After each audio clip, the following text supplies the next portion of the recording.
ஜெயிலரை தொடர்ந்து அடுத்தடுத்து படங்களில் கமிட் ஆகி வருகிறார் சூப்பர் ஸ்டார். தனது மகள் ஐஸ்வர்யாக்காக லால் சலாம் படத்தில் கேமியோ ரோலில் நடித்திருந்தார். இந்த படம் நேற்று வெளியான நிலையில் வேட்டையின் படப்பிடிப்புக்காக ஹைதராபாத் சென்றிருந்த ரஜினி இன்று சென்னை திரும்பினார். அப்போது அவர் விமான நிலையத்தில் வைத்து செய்தியாளர்களை சந்தித்தார். செய்தியாளர்களின் கேள்விக்கு பதிலளித்த ரஜினி லால் சலாம் படத்திற்கு நல்ல வரவேற்பு கிடைத்துள்ளதாக கூறினார். மேலும் லால் சலாம் படத்தை இயக்கிய தனது மகள் ஐஸ்வர்யா, தயாரித்த லைக்கா நிறுவனம் உள்ளிட்ட படக்குழுவினருக்கும் பாராட்டுகளை தெரிவித்தார். தொடர்ந்து பேசிய ரஜினியிடம் வேட்டையின் படம் குறித்து கேட்கப்பட்டது.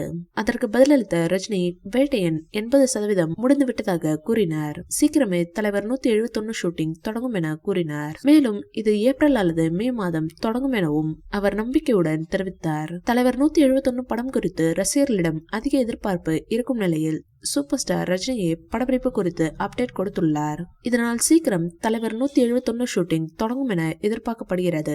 இந்நிலையில் தலைவர் 171 தான் கடைசி படமாக இருக்கும் என ரஜினி தெரிவித்துள்ளார். சினிமாவை விட்டு விலக உள்ளதாக கூறியுள்ளார். இந்த வீடியோ பிடிச்சிருந்தா லைக் பண்ணுங்க, ஷேர் பண்ணுங்க, எங்க சேனலை சப்ஸ்கிரைப் பண்ணுங்க.